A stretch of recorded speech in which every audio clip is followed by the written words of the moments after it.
He said it like she was furniture.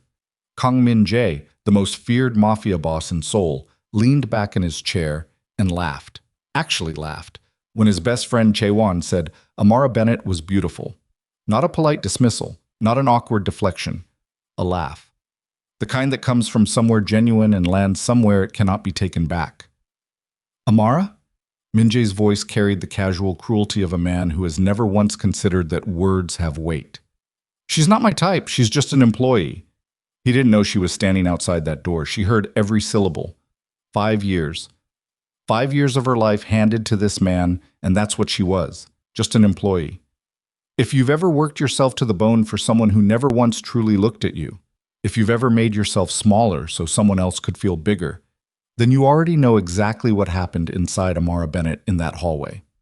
You already know that specific kind of pain that doesn't make you cry right away. It just goes quiet inside you, like something important switching off. If this story sounds like something you've lived, stay with me until the end. And before we go any further, hit that like button, subscribe to this channel, and drop a comment telling me what city or country you're watching from. I want to know how far this story travels. Now let's go back to the beginning, because to understand what broke, you have to understand what was built. Amara Bennett arrived in Seoul 6 years ago with 2 suitcases, a master's degree in organizational management, and the very specific kind of confidence that belongs to women who've had to work twice as hard their entire lives just to be taken half as seriously. She was 31, black, American, plus-sized in a way that Korean fashion magazines would call a problem, and that she'd long since decided was simply her body, doing its job, carrying her through the world. She had a laugh that arrived before the joke was finished, and a memory so precise it occasionally frightened people who realized she could recall conversations word for word from 18 months ago. She got the job with Kang Consulting Group through a placement agency. The posting listed standard corporate responsibilities: executive support, scheduling, correspondence management. It did not mention that the executive in question ran the most sophisticated criminal network in the Korean peninsula under the cover of a legitimate real estate and private security empire. That part she figured out on her own, approximately 3 weeks in, when a meeting she was organizing turned out to involve men whose names she recognized from international crime databases she'd stumbled across in her research. She could have left.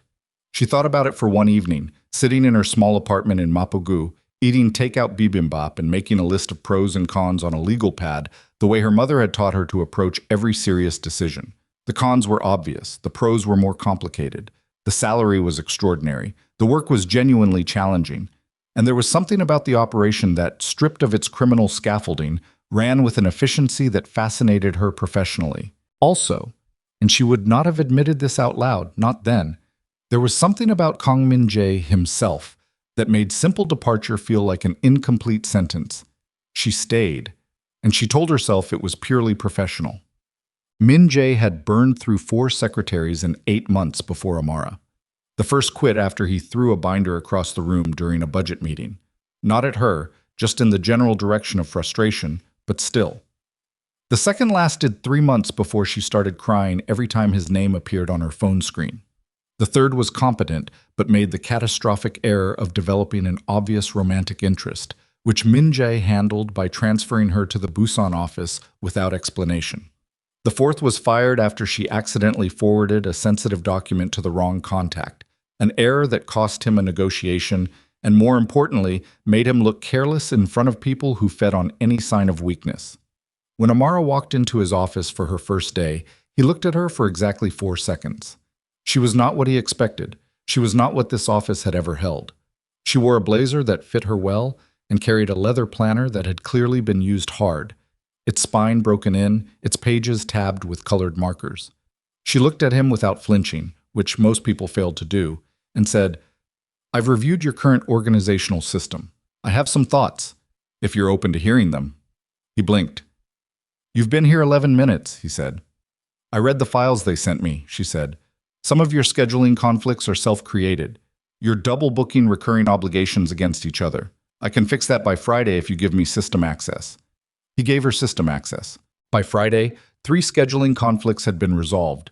2 miscommunications with allied organizations had been caught before they became problems, and Min-Jae's personal calendar had been restructured in a way that gave him 40 extra minutes each morning, time he'd been hemorrhaging to disorganization without realizing it. He didn't thank her, but he didn't throw anything either, and for Kang Min-Jae, that was something close to a standing ovation. The years built themselves the way years do, not in dramatic arcs, but in accumulated ordinary moments that only reveal their shape in retrospect. Amara learned his schedule faster than she learned his name in Korean. She learned that he took his coffee at 185 degrees Fahrenheit, not Celsius, a specific temperature she discovered after a month of observation and cross-referenced with the single comment he'd made about preferring coffee that doesn't taste like lukewarm regret. She learned that he had three distinct silences: the silence of concentration, the silence of controlled anger, and the silence of something that resembled loneliness, though she'd never have said that word to him. She learned which allies were genuine and which were performing loyalty. She flagged it in her notes with a small symbol she'd developed: a circle for reliable, a triangle for conditional, a square for watch carefully. She never explained the system to him. She just referenced it in her briefings, and he started trusting her assessments without asking why. She also spilled coffee on important documents with an almost supernatural regularity. She dropped her phone during a meeting with a criminal delegate from Osaka. She mispronounced names in ways that made Min-Jae's jaw tighten before he corrected her quietly, without embarrassment. She was frequently the funniest person in a room, which caught people off guard because they expected her to be invisible, and she simply refused to be, except around Min-Jae, around whom she performed a version of professionalism so precise it occasionally cost her something. Around him, she was careful, because somewhere in the second year, she couldn't have told you the exact week, only the approximate season, late autumn, the kind of soul cold that comes in off the Han River. She understood that what she felt for him had stopped being professional curiosity. It had become something warmer and more inconvenient. She dealt with it the way she dealt with most inconvenient things. She made a decision, and she maintained it. She would be excellent at her job. She would be indispensable. She would not let the feeling become visible, because visible feelings in this environment were vulnerabilities, and vulnerabilities in Min-Jae's world had a way of being used. She told herself it was fine. She was almost right. Jaewon Park had been Min-Jae's closest friend since they were 16 years old and running together in the streets of Mapo before either of them had the vocabulary for what they were building. He was charming in a way Min-Jae was not. Easy with laughter, loose-shouldered, the kind of man who could make an enemy feel like a friend and a friend feel like the most important person in a room. He was also, underneath all of it, extraordinarily perceptive. He noticed things. He always had. He'd noticed Amara within her first month. Not romantically. Chaewon was engaged to a woman in Incheon who had firmly restructured his romantic attentions. But he noticed her the way you notice something valuable that's been placed in the wrong category, like a first edition sitting in a used bin. He watched her for 5 years. He watched how she moved through Min-Jae's world, managing, protecting, anticipating, absorbing. He watched Min-Jae treat her with the specific thoughtlessness of someone who's taken something irreplaceable for granted. So long they've forgotten it has a value. He tried, twice, to say something to Min-Jae about it. Min-Jae had redirected the conversation both times with the practiced efficiency of a man who doesn't want to hear something and has the authority to prevent it. On a Tuesday afternoon in March, in the glass-walled conference room on the 24th floor, Chaewon decided he was done being subtle. "Your secretary is actually beautiful," he said, watching Min-Jae review an operations report. "I don't think you've ever noticed." Min-Jae didn't look up from the document. Don't what?" "Whatever you're doing." "I'm making an observation," Chaewon said. His voice was light, but his eyes weren't. "She's been here 5 years. She keeps this entire organization from dissolving, and you've never once looked at her like she's a person." Min-Jae set the report down. "She's an employee, Jaewon.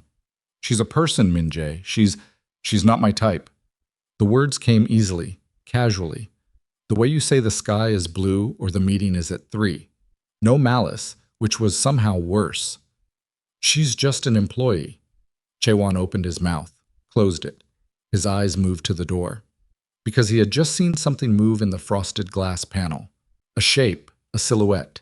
the brief, unmistakable stillness of a person who has stopped walking. Amara had been bringing a folder of signed contracts back to Min-Jae's office. The door to the conference room was 3 inches ajar. Not enough to see through, but more than enough to hear through. She stopped walking at "not my type."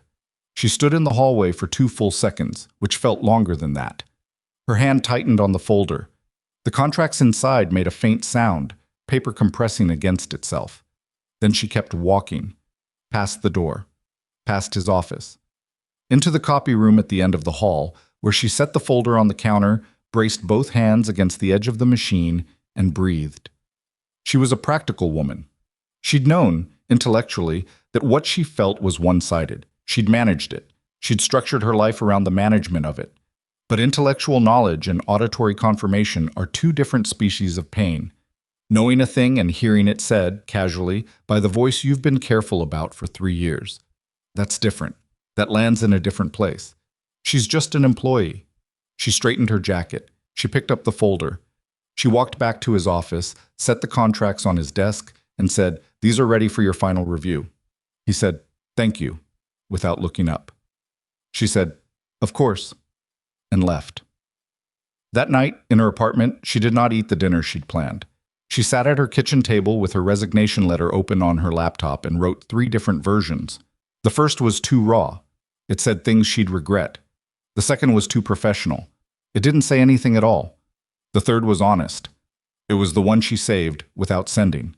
Then she made a different decision. She would not quit, not yet. Not in response to his words, not as a reaction, not because Kang Min-Jae had the power to make her run. But she was done performing warmth she wasn't getting back. She was done being the sun in a room that never turned toward her. Starting tomorrow, she would do her job, precisely, completely, excellently, and that would be all. The change arrived the next morning so quietly that it took Min-Jae 2 full hours to identify what was different. Amara was at her desk before him, as always. His coffee was at the correct temperature, as always. His schedule was organized and his briefing materials were prepared. Every task she owned was completed. But the energy in the room was different, the texture of it. She used to hum, sometimes, barely audible, just sound she made when she was concentrating. She used to bring in small arguments about his dietary choices with the confidence of someone who knew she'd lose but intended to make the point anyway. She used to make brief comments about news items she'd read, not because it was her job, but because she found things interesting and shared them without asking permission. Small moments, texture, the ordinary furnishing of a shared workspace built over years. All of it was gone. She answered every question. She completed every task. She said, "Yes, Mr. Kang, and of course, Mr. Kang, and I'll have that ready by noon, Mr. Kang." Her work was flawless. She had become exactly what he'd called her, an employee, and it was somehow the most unsettling thing that had ever happened in his office. "Amara," he said, mid-afternoon. She looked up from her desk through the open doorway. "Yes? Is everything all right?" "Everything is fine," she said. Her voice was even. Her face was composed. "Is there something you need?" There was a pause. "No," he said. "Never mind." She went back to work. Min-Jae spent the rest of the afternoon reviewing the same 3 pages of the same report and retaining none of it, trying to locate the source of the specific discomfort that had settled in his chest like something misdirected. He told himself it was nothing. I was wrong about that. But he wouldn't understand how wrong for another 12 days, not until Tokyo.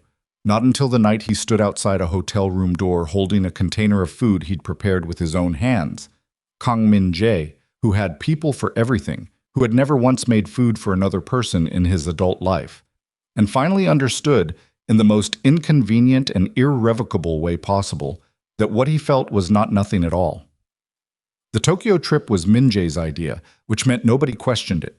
He had standing negotiations with the Tanaka Alliance every quarter, a formality more than a necessity, the kind of meeting that existed to remind both sides that the relationship was maintained, that the lines of communication were open, that neither party had made a unilateral decision the other would need to respond to.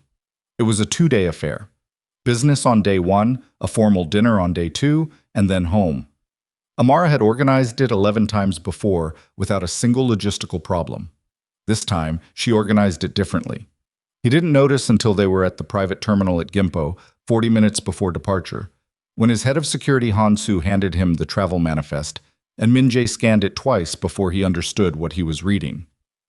She booked a separate seat, Han-soo said, with the specific careful neutrality of a man who has learned not to editorialize about things that aren't his business. Min-Jae looked up from the manifest. Amara was 30 feet away, near the windows, reviewing something on her tablet. Her carry-on bag was at her feet. She was wearing a dark burgundy blazer he hadn't seen before, and her hair was different, pulled back more severely than usual, as if she'd made a deliberate decision about it. "Why?" Min-Jae said. It wasn't a question. It was the sound of a man encountering a variable he hadn't accounted for. "She requested it when she filed the travel arrangements," Han-soo said. "She cited cabin configuration for work efficiency." Min-Jae looked at Amara. Amara did not look up from her tablet. He said nothing.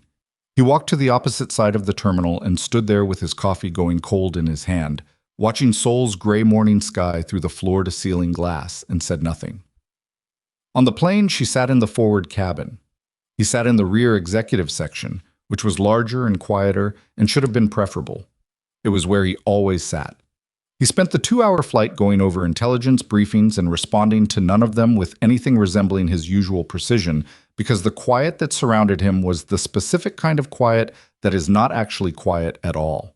She had always worked beside him on these flights, her laptop open, her notes cross-referenced against his, occasionally leaning over to point at something he'd missed or to tell him, without being asked, with the casual confidence of someone who'd earned the right, that his read on a particular contact was wrong, and here was why. The absence of that was not a neutral thing.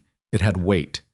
He ordered whiskey he didn't want and stared at a contract he wasn't reading and arrived in Tokyo in a worse temper than he'd left Seoul. The hotel was the same one they always used, a 47th floor suite for him, a 32nd floor room for the support staff and security personnel. Amara had always stayed on 47 before, not in his suite, but in the adjacent room, connected by an interior door that was always left unlocked in case she needed to brief him before an early morning meeting. Practical.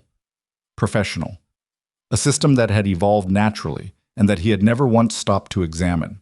She had booked herself on the 32nd floor.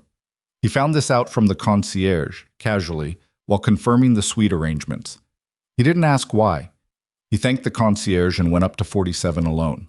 The suite was the same as always. Large, expensive, a city glittering 47 stories below. He had stayed in rooms like this on every continent and had long since stopped finding them remarkable.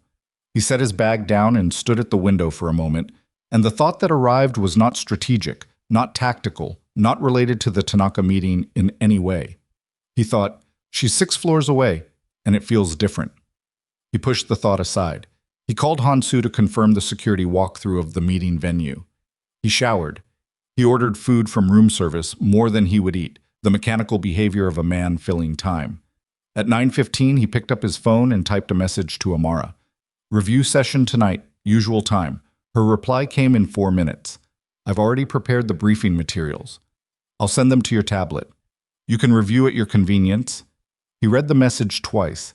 She had never done it that way before. They had always reviewed together, him asking questions, her answering them, both of them occasionally disagreeing about approach and resolving it before the morning.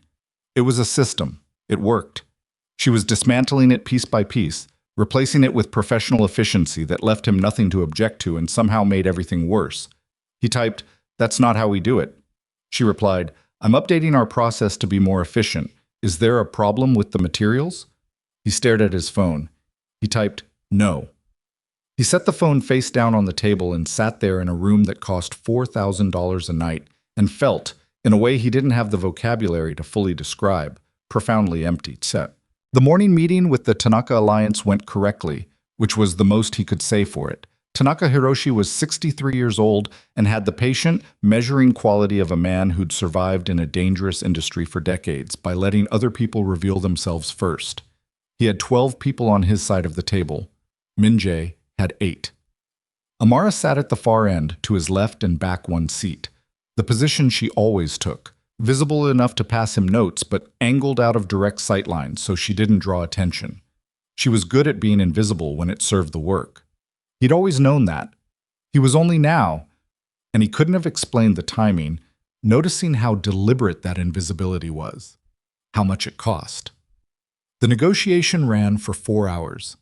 Terms for a new supply corridor through the EC were discussed, adjusted, tabled, and revisited.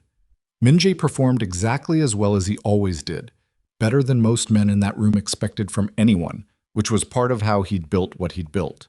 He caught 3 points where the Tanaka terms concealed unfavorable long-term structures, pushed back on 2 of them, let the third pass because conceding it gave him leverage he wanted elsewhere. Amara passed him a note 40 minutes in. Third point on maritime scheduling. Check the quarterly adjustment clause. It compounds. He looked at the clause. She was right. He'd been about to let it go. He didn't let it go. She saved him from a mistake he wouldn't have recognized as a mistake until 6 months later.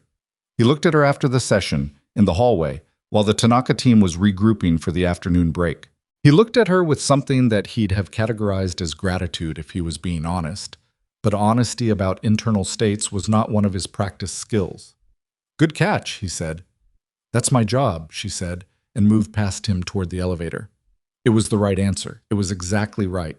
It was also, somehow, the worst thing she could have said. The dinner was at a private kaiseki restaurant in Minami Aoyama that Tanaka's people had reserved. 12 courses, 4 hours, the kind of meal that's also a performance. You're being watched the entire time, not for weakness exactly, but for character. How you treat servers, how you handle silence, whether you eat what's placed in front of you or whether you rearrange things to assert preference. Min-Jae was good at these dinners. He'd learned to be.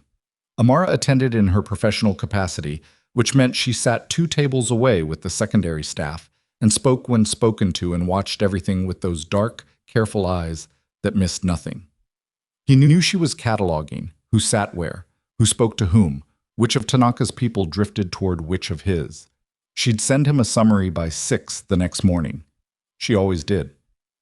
He watched her laugh at something one of the Tanaka staff members said. A genuine laugh. He knew the difference, after 5 years, between her polite laugh and her real one. Her real one arrived fast and left a kind of warmth behind it. The Tanaka associate, a younger man, early 30s, who'd been introduced as a logistics coordinator, said something else, and she responded, and he leaned slightly toward her in the way that men lean when they're interested and haven't decided yet whether to act on it.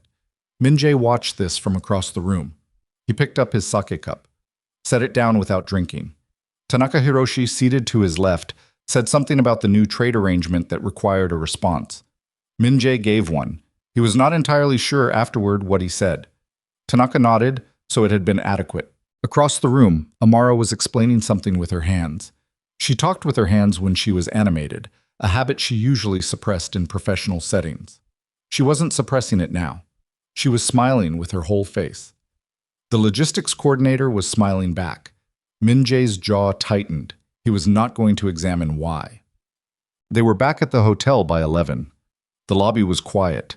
Min-Jae came off the elevator on 47 and stood in the corridor for a moment, looking at the door to the room that would have been hers if she'd stayed on this floor. It was being used by a different guest tonight. The hallway was ordinary and said nothing. He went into his suite. He didn't call anyone. He poured 2 fingers of whiskey, sat in the chair by the window, and looked at Tokyo spreading out below him. All those lights, all those lives, all that movement, and sat with the specific discomfort of a man who doesn't know what's wrong with him, but is beginning to suspect it's not a small thing. At 11:40, he got up. He went to the kitchen area of the suite. There was a small electric range, a basic pantry of items the hotel stocked because he'd stayed enough times that they knew his preferences. Without examining the decision too carefully, he began making doenjang jigai, not from a kit, from the actual ingredients, which took longer, which required attention. He was grateful to give to something specific and physical. His mother had made it. He'd learned because there were years, early years, before the empire was an empire. When he cooked for himself because there was no one else. He hadn't done it in a long time. He made enough for 2. He put it in a container from the hotel kitchen. He went to the elevator and pressed 32. He stood outside her door at 12:15 in the morning with a container of food in his hands, which was possibly the least characteristic thing Kang Min-Jae had done in the previous decade, and knocked. There was a pause. Movement inside. The sound of someone who was not asleep coming to the door. She'd been working. He knew her patterns. She worked late and woke early, and he'd never once thanked her for it. The door opened. Amara was in comfortable clothes, loose pants, a pullover that was slightly too big, her hair down and natural around her face. She had her reading glasses pushed up on her forehead and a pen in her hand. She looked at him, then at the container, then at him again. Min-Jae, she said, not Mr. Kong. His name, which she used rarely, and only when something had stripped the professional distance away temporarily. You didn't eat at dinner, he said. This was true. He'd watched her, the kaiseki courses she'd moved around her plates without consuming. You haven't eaten properly since Seoul. I eat, she said. You had coffee and half a rice ball this morning. She stared at him. I have eyes, he said, which was perhaps the most revealing thing he could have offered her, and he didn't fully realize it until he heard himself say it. She opened her mouth, closed it, stepped back from the door in a way that was not an invitation, but was not a refusal either. Just the reflexive hospitality of a woman raised to let people in when they appeared at her door with food, regardless of the complexity of the situation. He came inside, set the container on the small table near the window. He didn't sit. He wasn't sure he was supposed to be here, wasn't sure what the rules were for this exact configuration of circumstances, and remained standing near the table with his hands loose at his sides. She sat across from the container and looked at it. Doenjang ji gai, he said. I know what it is. You mentioned once, about 2 years ago, during the Busan negotiations, there was a restaurant near the harbor. You said it was the first Korean food you actually loved, that the fermented flavor took getting used to, but once it did, you couldn't go back. Amara was very still. You remembered that, she said. I remember a lot of things, he said. I'm not sure I acted like it. She looked at the container for a long moment. She reached forward and opened it. The smell filled the small room. She picked up the spoon the hotel had provided and took a bite, carefully, and then sat with that for a moment, and something in her expression shifted into something more complicated than any professional mask she'd worn all day. It's good, she said quietly. My mother's recipe, he said. More or less. She nodded. She took another bite. He remained standing. After a moment she said without looking at him, You don't have to do this. Do what? Whatever this is. She gestured vaguely at the room. The container. Him. I'm not going to stop doing my job because things are strange between us right now. You don't need to manage me. I'm not managing you. Then what are you doing? He opened his mouth, and the honest answer was there. He could feel it, factual and inconvenient and entirely outside the vocabulary he'd built for himself over a life that hadn't had much room for this particular category of truth. He stood on the edge of it, and then her phone rang. She looked at the screen.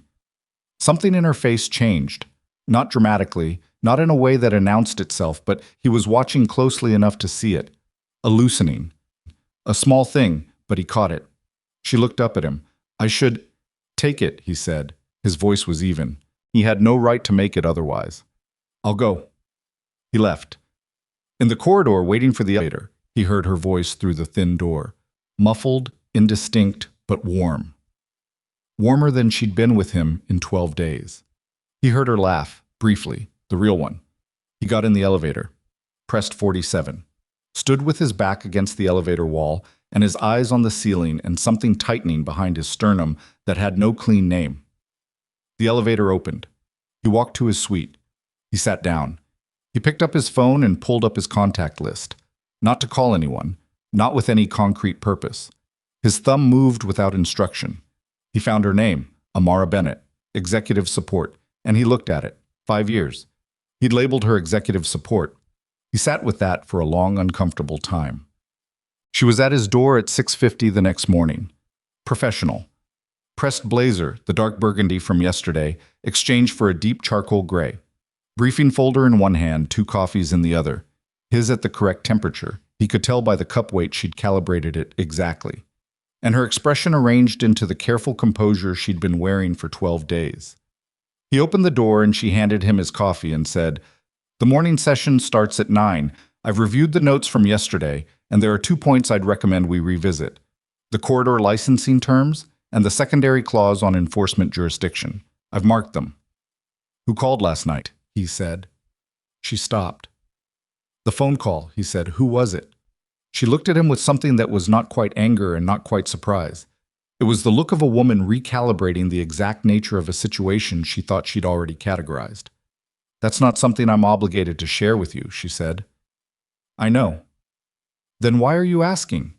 He looked at her for a moment, at the coffee in her hand, at the briefing folder, at the face she'd arranged into professionalism, and that was not, he was starting to understand, her actual face at all.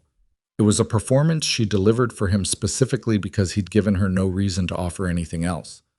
Because I'm asking, he said, which was not an answer. He knew it. She held his gaze for 2 seconds, 3, with the patience of someone who has made a decision and doesn't need to defend it. His name is Daniel, she said finally. He's an old friend. He called to check in. She paused. Is there anything else before we start the morning session? Daniel. Min-Jae took his coffee. No, he said. Let's go. But the name sat in his chest all morning like something unresolved. 3 syllables with implications. He refused to inventory because inventorying them would require him to acknowledge what they were symptoms of, and he was not ready to do that. Not yet. But the not yet was shrinking, and they both knew it, and neither of them said so. And the meeting began, and the clock kept moving, and somewhere on the 32nd floor, a phone had a name in it that Kang Min-Jae could not stop thinking about. And that was the moment. Not the conversation in the conference room, not the flight, not the food he'd cooked at midnight. That was the moment when there was no longer any comfortable road back to not knowing what he knew. The second morning session ran long. Tanaka's people pushed on the enforcement jurisdiction clause the way negotiators push when they believe they've identified a soft point. Methodically, from multiple angles, each approach slightly different from the last, testing for the place where the resistance would give. Min-Jae didn't give. He'd built his reputation on not giving, on being the kind of man whose position at the start of a negotiation was nearly identical to his position at the end, because the distance between those 2 points was where other men lost things. But he was operating at approximately 70%, and he knew it. Amara knew it too. He could tell by the way she positioned her notes. When he was sharp, she held back and let him work. When he was running below capacity, she fed him more. Passed information with higher frequency, created small moments where he could check his read against hers without the Tanaka side noticing the exchange. She did it seamlessly. She'd been doing it for years. She did it now, even with 12 days of cold distance between them, even with Daniel sitting in his chest like an unacknowledged bruise. She did her job because she was a professional, and he was starting to understand this in a way that was deeply uncomfortable. She cared about the outcome regardless of what she felt about him. That separation between what she felt and what she delivered was something he'd taken for granted so completely he'd never even named it. Most people let their feelings contaminate their work. She didn't. She kept them in separate rooms and she managed both. He'd called that ordinary. The session ended at 1:15. Tanaka's people filed out with the careful cordiality of men who hadn't gotten what they wanted but intended to try again over dinner. Min-Jae stood at the head of the table and watched them go, and felt the specific exhaustion of sustained performance beginning to settle into his shoulders. Amara was gathering materials at the far end of the table. She stacked documents with precise movements, her back partly toward him, and he watched her for a moment. The way she sorted, the small frown she made when she found a page out of order, the unconscious efficiency of someone whose hands knew the work without requiring instruction. He said her name. She looked up. The jurisdiction clause, he said. The way you flagged it in the briefing this morning, the language about quarterly review cycles, I missed that connection yesterday. She looked at him steadily. You caught it when it mattered. Because you put it in front of me. A pause. She held his gaze without answering, which was its own kind of answer. I need you to know, he said, and then stopped, because the sentence had started somewhere his mouth wasn't prepared to go. And he was standing in a conference room in Tokyo with his security team 20 feet away in the corridor, and this was not the place. We'll debrief tonight, he said instead. Full review. I'll prepare the summary, she said. That's not... He stopped again. Together. The way we normally do it. Amara looked at him for a moment that lasted longer than professional courtesy required. All right, she said finally. Tonight. He gave her 3 hours. He told himself it was because they both needed time after the session. He went up to 47 and stood in the shower for longer than necessary, and then sat at the desk and tried to work through the follow-up correspondence and managed about half of it before he admitted he was doing the thing he always did, filling time with productivity to avoid sitting with something he didn't want to examine. He went down to 32 at 6 o'clock. She answered quickly this time, dressed more casually than she'd been all trip. A loose linen shirt and dark trousers, her reading glasses on her actual face instead of pushed up into her hair. The room smelled faintly of the tea she'd ordered. Her laptop was open on the table, 2 chairs pulled up to it. She'd arranged for 2 chairs, which meant she'd expected him, which meant she'd decided something between 1:15 and now. They worked for 2 hours. It was the closest thing to normal they'd had since Seoul, and that was simultaneously a relief and a problem, because the normal that existed between them was built on a foundation that he could no longer pretend was purely professional, and she could no longer pretend didn't matter. They argued about the Tanaka counterproposal. She thought he'd conceded the maritime corridor point too cleanly, that the language left room for Tanaka's people to interpret the quarterly adjustment mechanism in their favor, 18 months out. He disagreed.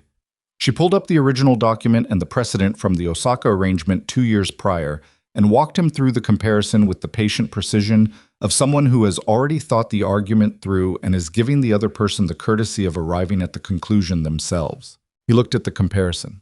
He said, "You're right." She said, "I know." And there it was. 5 years in a single exchange, the exact texture of what they were to each other. She was right constantly, and told him so without apology, and he trusted her enough to hear it, and they'd somehow never talked about what that was. "Amara," he said. "The dinner briefing," she said, without looking up from the screen. "We should cover the seating arrangements before—" "Stop." She stopped. She looked at him. The room was quiet in the way Tokyo gets quiet at night. Not silent. The city was never silent, but the noise was distant and contained, and the space between them in that room was very present. "I owe you an honest conversation," he said. Her expression didn't change, but her hand resting on the table beside the laptop moved slightly, fingers adjusting their position, a small, involuntary shift. He noticed it. Min-Jae, I heard myself," he said. "What I said in the conference room. I know you were in the hallway." The stillness that came over her was not the stillness of surprise. It was the stillness of someone who has been waiting for a thing and is now measuring the distance between what they expected and what's arrived. "How long have you known?" she said. "Since the next morning, the way you changed." He paused. "I know your patterns. I should have said something sooner." "Yes," she said. "You should have." No softening, no diplomatic cushion. He'd expected that, and he deserved it. "What I said was careless," he said. "It was dismissive in a way that It wasn't careless," she said. Her voice was even, not raised, which made it more precise. "Careless is forgetting to say thank you. What you said was honest. You told Jaewon what you actually thought. That I was ordinary. That I was just—" She stopped, took a breath through her nose. "That I was just an employee. I was wrong." "About which part?" He looked at her. "About all of it," he said. She held his gaze for a long moment. Her jaw was set. There was something moving behind her eyes. Not tears. Amara Bennett did not cry in front of people she needed to be taken seriously by. He knew this about her. But something that had been compressed for a long time and was pressing against its container. "I have a resignation letter," she said. "Written. On my laptop right now. I've had it since the night I got back to my apartment." The word resignation landed in his chest with a weight that was disproportionate to its size. He'd known it was a possibility, had known it abstractly, the way you know something that can't be true isn't true, but hearing it said aloud in this specific room on this specific night made it real in a way he wasn't prepared for. "I'm not going to tell you not to use it," he said carefully. "That's not what I'm asking you." "Then what are you asking?" She looked at her laptop, then at the window, at Tokyo's reflected light, then back at him. "I'm asking you to be honest with me," she said, "right now. Not a managed version of honest. Not the version where you figure out what's strategically correct to say. Actually honest." The silence stretched. Min-Jae was not a man who was honest about internal states. He'd built a life that rewarded the opposite, that rewarded the appearance of certainty, of control, of emotional impermeability. The men who'd tried to use vulnerability against him over 20 years had mostly regretted it. He'd learned the lesson young and had never found a reason to unlearn it. He looked at Amara. He said, "The phone call last night bothered me." She was very still. "Daniel," he said. The name felt strange in his mouth, like something that belonged to someone else. "I don't know who he is to you, but the way your face changed when you saw his name, I noticed it. And it bothered me." He paused. "That bothered me more than the jurisdiction clause, more than Tanaka's maneuvering, more than anything that happened today." Amara looked at him for a long moment. "He's a friend," she said. "An old friend from Atlanta. We've been friends for 12 years. There's nothing else there." "I know that's probably—" "I'm not finished," she said. He stopped. "I need you to understand something," she said. "What I feel, what I have felt, for longer than I'm comfortable saying, is not something I planned. I did not come to work for you expecting it. I did not want it. It was profoundly inconvenient, and I managed it the best I could for as long as I could." She stopped. Her voice was steady, but the steadiness was costing her something. "And then I stood in that hallway, and I heard what you said, and I understood that I had been, quietly, privately, in a way that no one else knew about, waiting, hoping, in a way that I'm not proud of because it required me to be smaller than I actually am, to fit into a space you'd assigned me without knowing you'd done it." Min-Jae didn't move. "I'm not doing that anymore," she said. "Whatever else happens, with the job, with the letter, with any of this, I'm not doing that anymore." He said, "What do you want?" "Right now?" She looked at him directly. "Right now I want you to not say anything else tonight. I want to think. I want to not have this be something that happens at midnight in a Tokyo hotel room that we both walk away from tomorrow, having decided was a mistake." She paused. "Can you give me that?" He nodded once. She nodded back. He gathered his copy of the briefing materials and stood up from the table. At the door he stopped. "The resignation letter," he said. "What about it?" "Don't send it yet." She didn't answer, but she didn't tell him to leave either, which was the most he was going to get. And he understood that. And he left. What happened the next morning began at 7:42, and it began because of a mistake that was not Amara's. Min-Jae was in the hotel restaurant, early, going over the final session agenda with Han-Soo, when his phone lit up with a call from Baek Sung-jin, his chief operations officer, based in Seoul, a man who communicated by phone only when the situation couldn't wait for a message. He stepped away from the table. "Talk," he said. "We have a leak," Baek said. The restaurant noise around Min-Jae became irrelevant. He walked to the corridor near the service exit. "What kind?" "The Tanaka negotiation, specifically the corridor terms, our actual floor position, not the opening offer. Someone gave them our number before we sat down." Min-Jae's hand tightened on the phone. "Who?" "We don't know yet, but it came from inside. The information was too specific. It included the internal margin notes from the preliminary briefing. That document had 7 copies distributed." "Who had the 7 copies?" Baek read the list. 6 names Min-Jae expected. And then the 7th, Amara Bennett. He stood in the service corridor of a Tokyo hotel and listened to Baek finish the list and then said, very quietly, "Send me the verification." "I'm sending it now, Min-Jae." "Send it," he said, and hung up. The document came through in 40 seconds. He opened it and read it again, because the first time through, some part of him was looking for the error. The internal margin note, a specific comment about the secondary enforcement structure that he'd added himself, in his own shorthand, which Amara had typed up and distributed as part of the preliminary brief, had appeared in a communication between a Tanaka's associate and an external contact in Busan. The communication was dated 2 days before they left Seoul. 2 days before they left Seoul. The preliminary brief had been distributed 4 days before departure. Amara had distributed it. He stood in the corridor with the phone in his hand and the document on the screen, and a cold that was not temperature moving through him. He thought about 5 years. He thought about every meeting, every strategy session, every private conversation she'd been present for. He thought about how much she knew. Not just schedules, not just contacts, but the internal logic of his organization, the real terms behind the public positions, the names and the numbers and the structures that existed nowhere in writing except in his own memory and in hers. He thought about Daniel, who called at 11 at night to check if she'd eaten. He thought about how she'd gotten a job through a placement agency that he'd never fully audited, how she'd walked in on her first day knowing more about his operation than a new hire had any reason to know. He thought about the fact that in 5 years, he'd never once verified her background past the surface level because she'd been good at her job and he'd trusted her, not with a conscious decision, not with the careful, measured trust he extended to his lieutenants, but with the careless, unexamined trust of someone who'd decided without deciding that certain things were simply not threats. The cold in his chest turned into something harder. He went upstairs. He did not go to 47. He went to 32. He knocked on her door with 4 measured knocks and stood there in the corridor with his phone in his hand and waited. She opened the door in the same clothes she'd been in last night. She hadn't slept either. He could see it in her face, the particular drawn quality of someone who'd been sitting with a difficult thing for hours. She looked at him, and whatever she'd been about to say died when she saw his expression. "What happened?" she said. He held out the phone. She looked at the screen. He watched her face. She read it. He saw the moment she understood what she was reading, a slight contraction around the eyes, a stillness that arrived like a door closing. She read it a second time. Then she looked up at him. "You think I did this," she said.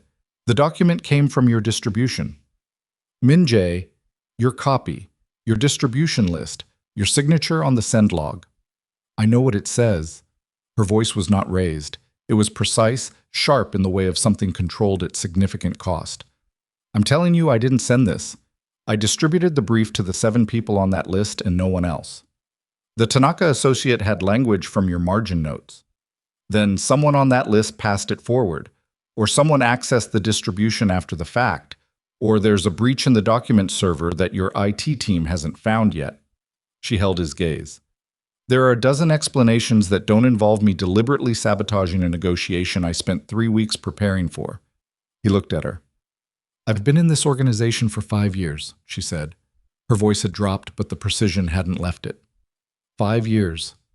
Every piece of information I've had access to, every name, every deal, every number, none of it has ever appeared anywhere it shouldn't. You know that.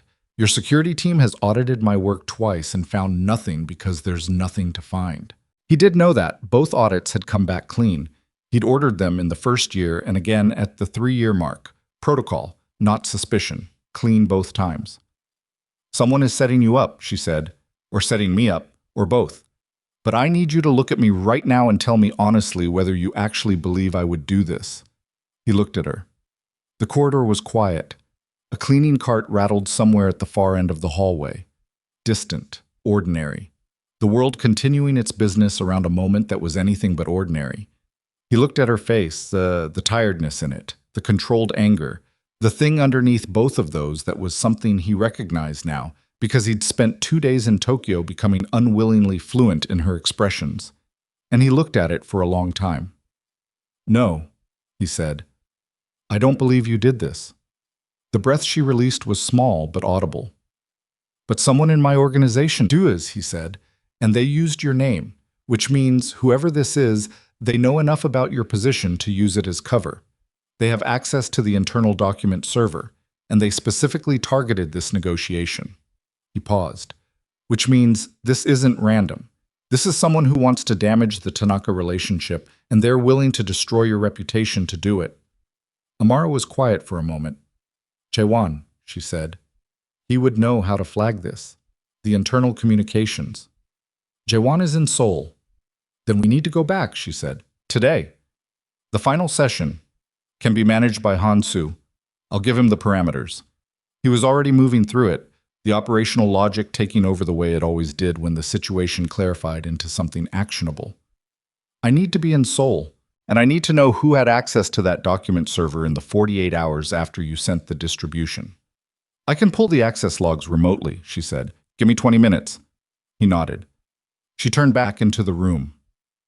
He remained in the doorway for a moment, looking at the back of her head as she moved to her laptop, her shoulders set, already working, the resignation letter presumably still somewhere in that machine alongside whatever she was opening now. He thought, whoever did this knew about her position, knew she was close enough to him that implicating her would land differently than implicating anyone else, knew that the document's path through her hands would be the thing he looked at first. Whoever did this understood exactly how to hurt him, and the only people who understood that were the ones who'd been watching him long enough to notice, in a way he himself had not been willing to notice until 48 hours ago, that Amara Bennett was not just an employee. She was the person whose loss he was least equipped to survive, and someone in his own organization had just used that against him.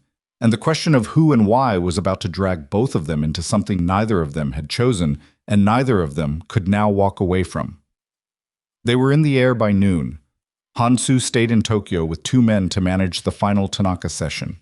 Min-Jae gave him the parameters in 4 sentences in the hotel lobby while the car waited outside. Hold the jurisdiction clause. Accept nothing new on the corridor terms. Defer everything else to Seoul follow-up. Hansu nodded once and didn't ask questions. He'd worked for Min-Jae long enough to understand that when the boss cut a trip short without explanation, asking for explanation was the wrong move. Amara sat across from him on the plane in the seat she'd booked separately 2 days ago. This time she didn't argue about it. This time she had her laptop open and her phone on the armrest, and she was working, pulling access logs from the document server remotely, tracing the distribution chain, building a timeline on a spreadsheet with the focused intensity of someone who understands that the only way through a situation like this is to out-document it. He watched her for a while without pretending he wasn't watching her. She had pulled her hair back. There was a tension in her jaw that she wasn't releasing. He could see it in the set of her face, the small muscle that flickered near her ear when she was controlling something she'd rather not control. She'd been running on no sleep and bad coffee, and the specific adrenaline that comes from having your integrity questioned by the person whose opinion you'd made the mistake of caring about. She found something 40 minutes into the flight. He knew she found something because she stopped moving. Her hand stilled on the keyboard and she stared at the screen, and the quality of her stillness was different from her working stillness. It was the stillness of impact, of a body absorbing something before the mind has finished processing it. Amara. She turned the laptop toward him without speaking. He leaned across and looked at the screen. The document server access log showed 7 distribution recipients, as expected, but it also showed an 8th access, a ghost session, logged under a maintenance protocol designation that was used for routine IT system checks. The kind of access that existed in the system architecture and was never flagged for review because it was supposed to be internal and automated. The session had opened 41 hours after Amara's distribution. It had accessed her sent folder specifically. Not the document. Her sent folder, the metadata, the recipient list, the transmission record. The session had originated from an internal IP address. Min-Jae knew that IP address. He knew it because he'd memorized the internal network architecture when they'd built the system 4 years ago. The way he memorized every structural detail of his operation, because a man who doesn't know his own infrastructure is a man who can be taken apart from the inside. That IP address belonged to the office of Park Dae-hyun, his head of external communications. He sat back in his seat. Park Dae-hyun was 47 years old and had been with the organization for 11 years. He was the kind of man who appeared, in every room he occupied, to be slightly less important than he actually was. Quiet, methodical, self-effacing in the specific way of someone who has decided that the best place to operate is just outside the center of attention. He managed all external-facing communication, the legitimate press contacts, the relationship maintenance with political allies, the quiet line of contact with law enforcement connections that every organization like this one needed to keep warm without ever letting get too close. He also managed the relationship with the Tanaka Alliance's external liaison, the same liaison whose name appeared in the leaked communication. Min-Jae looked at the access log for a long moment. Then he looked at Amara, who was watching him with an expression that had gone very flat and very cold. Not anger, not yet, but the thing that precedes anger in people who think before they act. Park Dae-hyun, she said. Yes. He had access to the maintenance protocol designation. All senior staff do. But he used it to access my sent folder specifically, not the document server broadly, not a system scan. My sent folder. She paused. He was building the trail. He needed my distribution record so he could use it as the apparent source. Yes, Min-Jae said. Why? Min-Jae looked out the window at the flat gray expanse of cloud below them. He thought about Park Dae-hyun's face in the last 6 months. The meetings, the briefings, the small moments he'd categorized as nothing and filed away without examination. The twice in the past quarter that Dae-hyun had pushed back on the Tanaka relationship, arguing it was a structural liability, that the corridor arrangement created exposure that outweighed the revenue. Min-Jae had overruled him both times, briefly, without extended discussion, because the analysis was wrong, and he'd said so. He thought about what it meant to be overruled by a man 12 years younger than you, who built an empire before 40, who makes decisions in 4 sentences and expects you to carry them out without debate. He thought about how much that kind of thing accumulates in a man who has been slightly outside the center of attention for 11 years. He wants the Tanaka relationship destroyed, Min-Jae said. If this negotiation collapses, if Tanaka believes we came to the table already knowing their floor position, using intelligence we weren't supposed to have, they won't just walk away from the corridor deal. They'll treat it as a breach, an act of bad faith. And a breach with the Tanaka alliance means war, Amara said quietly, or at minimum, a withdrawal that weakens our EC position enough that our competitors move in within 6 months. He paused. Someone is paying him, or promising him something. He doesn't have the strategic vision to want this for himself. He's not built to run an independent operation. Someone else wants the Tanaka deal dead, and they found the person inside my organization who had the access and the grievance to make it happen. Amara was quiet for a moment. The plane hummed around them. Baek Sung-jin knows, she said. I called him while you were packing. He's pulling Dae-hyun's communications history, financial records, everything. Dae-hyun will know you're pulling them. Yes, he'll run. He can try. Min-Jae's voice was completely even. There's nowhere he goes that I don't reach. She looked at him. Something moved across her face. Not fear, she wasn't afraid of him. She'd never been afraid of him in the way that most people were, which was part of what made her different. But a kind of calculation, a private measurement of how this was going to unfold. And the Tanaka situation, she said. If they've already received that communication, I need to get ahead of it before they decide what to do with it. He thought through the moves. I need to contact Tanaka Hiroshi directly, not through the liaison, directly, tonight. He won't take a call from you tonight, not after yesterday's session. He'll take this one. He looked at her, because you're going to get me to him. She held his gaze. You have a contact, he said. Tanaka's personal assistant, the woman, Ishida Keiko. You've spoken to her a dozen times managing the logistics of these trips. She trusts you. She trusts me enough to confirm schedules, Amara said carefully. I've never asked her for anything that goes around her boss. I know, he said. I'm asking you to ask her now. A long pause. The plane shifted slightly. The seatbelt sign flickered. If this goes wrong, she said, it doesn't just damage the negotiation.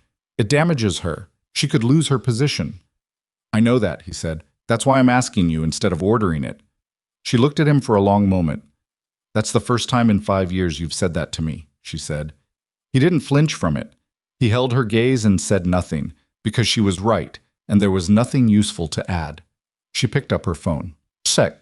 They landed at Gimpo at 4:18 in the afternoon. By 4:50, they were in the operations center on the 14th floor of the Seoul headquarters. Not the public floors, not the executive suites, but the working interior of the organization, the room that didn't exist on the building's official schematics, and that smelled perpetually of coffee and recycled air and the particular tension of people managing things that couldn't be managed by ordinary means. Baek Sung-jin was waiting. He was a small man, compact and precise, the kind of man whose stillness reads as capability rather than passivity.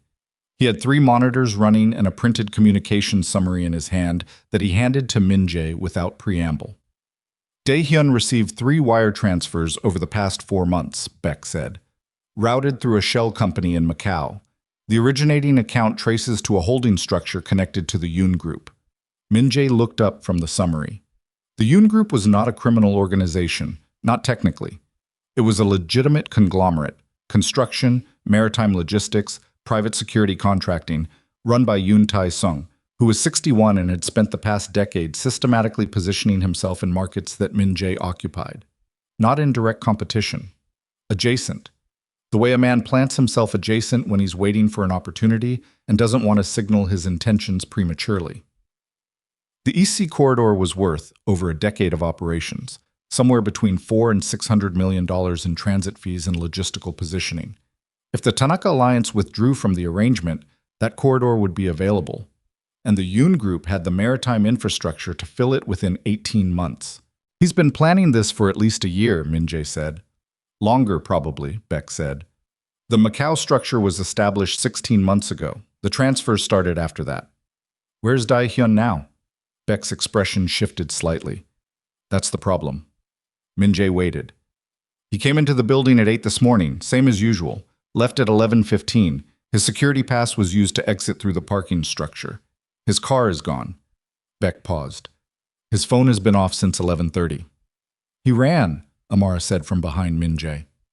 He ran, Beck confirmed. Min-Jae set the summary down on the table. He stood very still for a moment, which the people in that room had learned to read correctly. It was not the stillness of inaction. It was the stillness of a man organizing the next 48 hours in his head with the speed and precision that had kept him alive and dominant for 20 years. Find him, he said to Beck. Every contact he has, every property, every person he might go to. I want a location by tonight. And Yoon Tae-sung? Not yet. He thought through it. Yoon is legitimate enough that moving on him incorrectly creates a different problem. I need the Tanaka situation resolved first.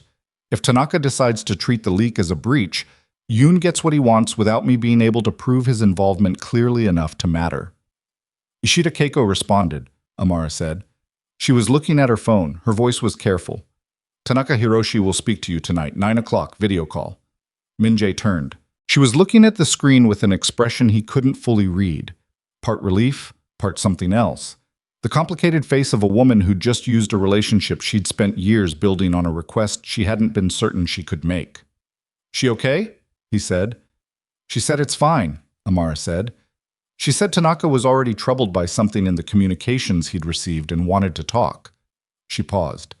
She said, tell her secretary thank you. That's how she said it. Tell her secretary. Something passed across Min-Jae's face that wasn't quite a smile but occupied the same territory. Tell her she's more than a secretary, he said. Amara looked at him. Send it, he said. That's what I want her to know. Amara held his gaze for a moment. Then she typed the message and sent it and put her phone in her pocket, and her face had the particular quality of someone absorbing a thing without yet deciding what to do with it. The next 4 hours were the organized chaos of a crisis managed by people who had practiced managing crises. Beck's team pulled Dae-hyun's network. Min-Jae reviewed the communications summary and identified 3 contacts who were likely to have received him. A cousin in Incheon, a former colleague now working in the Yoon Group's logistics division, and a woman in Itaewon whose name had appeared in Dae-hyun's personal communications with sufficient frequency to be significant. He sent teams to all 3 locations. He told them, locate, observe, report. Nothing further without his authorization. He trusted this instruction would be followed. He also knew that in operations like this one, instructions sometimes met with the reality of a situation and adjusted themselves. He'd deal with whatever that produced. At 7:40, Bayek's team found Dae-hyun's car in a parking structure near Itaewon Station. The Itaewon Contact's apartment building was 2 blocks away. They confirmed Dae-hyun had entered the building at approximately 6:15. Min-Jae told them to hold the perimeter. He got in a car with 2 men and drove himself. He didn't bring Amara. She'd tried to argue about this in the operations center. Not loudly, not a scene, but directly, standing in front of him with the kind of quiet insistence that was harder to move past than shouting. I should be there, she said. I know his communication patterns. If he's talking to someone in the Yoon Group, you're not going, he said. Min-Jae. Amara. He stopped her with her name, the way she'd stopped him once with his. This part isn't safe. I don't mean uncomfortable. I mean, actually, physically, not safe. And I'm not... He stopped. Adjusted. I need you here. Working the Tanaka documentation. If the 9 o'clock call is going to accomplish anything, the documentation of the leak origin needs to be clean and complete and in a form I can present. You're the only person who can build that correctly. She looked at him. That's a real reason, she said. Not a protect the woman reason. It's both, he said, and I'm not going to pretend otherwise. She held his gaze for a moment. Then she sat back down in front of the monitors. He left. The Itaewon apartment was on the fourth floor of a building that had the worn, slightly exhausted quality of something that had been adequate for 20 years and was now simply old. Min-Jae went up the stairs with one man. The other held the building entrance. He knocked on the door himself. There was a long pause. Movement inside, careful, the kind of movement that comes from someone who has been sitting in the dark waiting for something and isn't sure whether the knock means the thing they were afraid of or something else. The door opened on a chain. Park Dae-hyun's eye appeared in the gap. He was a pale-skinned man at the best of times. 11 years of indoor work and political calculation had not given him color. Right now, he was the shade of a man who hadn't slept and had been metabolizing fear for 6 hours, and whatever remained of his professional composure was not enough to cover it. He looked at Min-Jae. He said nothing. "Take the chain off," Min-Jae said. Dae-hyun's eye moved to the man standing behind Min-Jae. He looked at the chain. He looked at Min-Jae. He took the chain off. The apartment belonged to the woman, tidy, small, personal, in the way of someone who lived alone and had arranged things to suit exactly themselves. She was sitting on the couch, with her arms crossed, and the specific expression of someone who had understood, in the last hour, that they had made a serious error in the people they chose to help. Min-Jae looked at her briefly. "You can leave," he said. "Go to a neighbor. Come back in 2 hours." She looked at Dae-hyun. He gave her a fractional nod. She picked up her phone and her jacket and left. Min-Jae sat in the chair across from the couch. His man stood near the door. Dae-hyun sat on the couch with his hands between his knees, like a man trying to take up as little space as possible. "Yoon Tae-sung," Min-Jae said. Dae-hyun's jaw moved. He said nothing. "The transfers from the Macau account," Min-Jae said. "We have the routing. We have the shell structure. We have the access log showing your maintenance session on the document server." He paused. "You built the trail very carefully. You just didn't account for the fact that Amara would be the one to pull the access logs because you assumed I'd pull her out of the operation the moment I saw her name on the distribution." Dae-hyun looked at his hands. "That was your mistake," Min-Jae said. "You assumed I'd react to her the way you would have reacted to any other employee." He let that sit for a moment. "Tell me what Yoon promised you." A long silence. The apartment building made settling sounds around them. Somewhere below, a door closed. "Position," Dae-hyun said finally. His voice was rough, dry. "Head of operations for the Maritime Division when the corridor comes to them. Salary—" He stopped. "It doesn't matter." "No," Min-Jae agreed. "It doesn't." He leaned forward slightly. "How much did you tell him about our internal structure?" Dae-hyun's eyes came up. "Only what was necessary for the Tanaka operation." "That's not what I asked." A pause. "Enough," Dae-hyun said. "Enough that he knows your organization's communication protocols, your external contact hierarchy, some of the financial routing." He stopped. "Not the operational details, not names and locations. I wasn't trying to get anyone killed." "Just bankrupt," Min-Jae said. Dae-hyun said nothing. Min-Jae sat back. He looked at the man across from him. 11 years, competent work, small grievances accumulated over a decade of being useful without being recognized, and felt something that was not quite pity and not quite contempt, but occupied the uncomfortable space between them. He understood the mechanics of it. He'd simply always believed, perhaps naively, that the people closest to him were beyond the reach of someone else's money. "Here's what you're going to do," Min-Jae said. "You're going to write down everything Yoon knows, every piece of information you gave him, every communication, every date, complete. Tonight." He paused. "And then you're going to write a second document addressed to Tanaka Hiroshi, confirming that the leaked communication was not authorized by this organization, that it came from a compromised internal source acting under external inducement, and that the source has been identified and removed." Dae-hyun stared at him. "You're not going to prison," Min-Jae said. "Not if you do this correctly. What happens to you after that is a conversation for another night. Right now I need those 2 documents in my hand before 9 o'clock. And if I don't, then the next conversation happens differently," Min-Jae said. His voice didn't change. It didn't need to. "And you know what differently means." Dae-hyun knew. He asked for a pen. Min-Jae walked back into the operations center at 8:40 with both documents in a folder, and Amara looked up from the monitors and read his face in the way she'd learned to read it over 5 years. Not just the surface of it, but the thing underneath, the quality of what had happened. And she said nothing immediately, which was correct. He set the folder on the table in front of her. She opened it. She read both documents. He watched her face as she read. When she finished, she looked up. "Is he safe?" she said. He blinked. Of all the things she might have asked. Does this work? Or is Tanaka going to accept this? Or what about Yoon? She had asked about Dae-hyun. The man who'd built a trail intended to destroy her professional credibility. "He's fine," Min-Jae said. She nodded slowly. She looked back at the document. "The second letter is good. The language on external inducement is specific enough to be credible without being so detailed that Tanaka's people can use it against us later." She turned a page. "The first document, Yoon's information, this is enough to create significant problems for him legally if it goes to the right contacts." "That's the intention. You're not going to—" She stopped, recalibrated. "You're handling it through channels." "The kind of channels he can't see coming," Min-Jae said. "Yoon is protected by legitimacy, so I use legitimate means, slowly, carefully." She was quiet for a moment, looking at the documents. "Okay," she said. The monitor beside her showed 8:53. 7 minutes. Min-Jae pulled a chair to the monitor where the video call was set up. He looked at the screen. He thought about Tanaka Hiroshi and what he needed to accomplish in the next 45 minutes, and organized it the way he organized everything, sequentially, clearly, with contingencies for the points most likely to require adjustment. Then he looked at Amara. "Sit with me," he said. She looked at the monitor, at him. "This is your call," she said. "Tanaka wants to speak to you."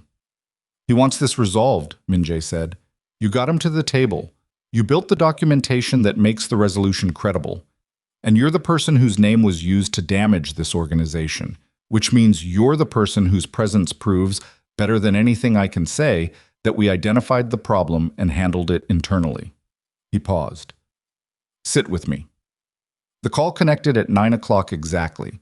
Tanaka Hiroshi appeared on the screen, composed, careful, the patient face of a man who has learned that most situations reveal themselves if you give them sufficient time. He looked at Min-Jae.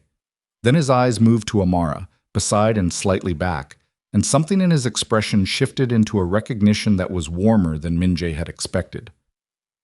"Miss Bennett," Tanaka said, in English, which he spoke with the deliberate precision of someone who had learned it late but learned it well. "Ishida Keiko speaks highly of you." Amara said, "She's been very generous to work with." Tanaka nodded. He looked at Min-Jae. "You have something to show me," he said. "I do," Min-Jae said. He leaned forward. "And I'm going to show you everything, because the only way through what happened is complete transparency, and I don't do things halfway." Tanaka looked at him for a long moment with the measuring patience of a man who had survived in a dangerous world by being very good at telling the difference between a performance and the truth. "Then show me," he said. And Min-Jae began. The call with Tanaka Hiroshi ran for 58 minutes. Min-Jae had expected resistance, the careful, measured resistance of a man who had been given reason to doubt and was not going to release that doubt easily just because the other side came with documentation. He'd expected to work for it. He'd built empires by understanding that the things worth having required sustained effort, and a relationship worth salvaging was worth the discomfort of the salvage. What he hadn't expected was Tanaka's first question after viewing both documents. "The woman whose name was used," Tanaka said, looking at Amara with the direct attention of someone who addressed people, not titles. "Miss Bennett, how long have you been with this organization?" Amara held the gaze of a man she'd never been formally introduced to across a table with the same steadiness she held everything. 5 years, she said. "And in 5 years," Tanaka said, "has your name ever appeared in a context like this one before?" "No," she said. "And the access log your team pulled? You built the analysis yourself?" "Yes." Tanaka was quiet for a moment, looking at the document on his screen. Then he looked at Min-Jae. "Your communications director used her name because he expected you to doubt her before you doubted him," he said. It was not a question. It was a man who had spent 40 years reading situations stating what he saw. "Yes," Min-Jae said. And you didn't. A pause. Min-Jae felt Amara's stillness beside him without looking at her. No, he said. I didn't. Tanaka looked at both of them for a moment with an expression that was the closest thing to warmth that the face of a 63-year-old criminal patriarch who had survived a very long time was likely to produce. The corridor terms stand, he said. As negotiated. We'll proceed with the documentation next week. He paused. The Yoon Group has been approaching our maritime partners with offers they describe as relationship building. I think we both understand what that means. I have documentation on the Yoon Group's involvement in this, Min-Jae said. I'll have it sent to you securely by morning. What you do with it is your decision. Tanaka nodded slowly. Yoon Tae-sung is 61 years old, he said, and he has been building towards something for a decade. Men like that, when their plan fails, tend to make errors. We'll be watching. So will I, Min-Jae said. The call ended at 9:58. The operations center was quiet. Beck's team had cycled through exhaustion into the second wind alertness of people running on purpose rather than rest. The monitors hummed. Somewhere in the building's service system, an air circulation unit kicked on and then settled. Amara leaned back in her chair and looked at the ceiling for a moment. Just one moment. The first time all evening she'd stopped moving. Min-Jae watched the column of her throat as she exhaled and said nothing. Then she sat forward and began saving and organizing the documentation with the automated precision of someone whose hands know the work completely. The Tanaka correspondence, she said, needs to be archived separately from the standard operations files. If the Yoon situation becomes legal, you want clean chain of custody on everything related to tonight. Amara, he said, I'll set up a separate folder structure. Amara, stop working for 1 minute. She stopped. She turned her head and looked at him. The room was lit by monitor glow and the residual overhead fluorescence of a space built for function. She looked tired in a way that she'd stopped trying to conceal. The specific exhaustion that settles into a person after they've been afraid and then relieved, and the body doesn't quite know which one to finish processing. Thank you, he said. She held his gaze. Not as your employer, he said. Not for the documentation or the Ishida contact or any of the operational work. Those things, you always do those things, and I've never thanked you for any of them properly, and that's a different conversation for a different night. He paused. I mean for tonight specifically, for staying, when you had every reason not to. She looked at him for a long moment. I stayed because it was the right thing to do, she said. Not because you asked me. I know, he said. That's why it meant something. She nodded once. She turned back to the monitor, but the set of her shoulders had changed slightly. Something released in it, some fraction of the tension she'd been carrying since Seoul let go, and he noticed that the way he was learning to notice all the small things he'd failed to notice for 5 years. Yoon Tae-sung made his error 11 days later. He made it because his plan had collapsed and the documents he'd invested 16 months and 3 wire transfers in had been neutralized overnight, and men who build slow, careful strategies for a decade have generally not developed equal capacity for improvisation when those strategies fail. They tend to reach for the next obvious option, which is rarely the right one. His next option was a direct approach to 2 of Min-Jae's allied organizations, not through intermediaries, not through the careful relationship architecture he'd been building for years, but directly, offering operational partnership and competitive terms in language that made clear he believed Min-Jae's organization was weakened and vulnerable.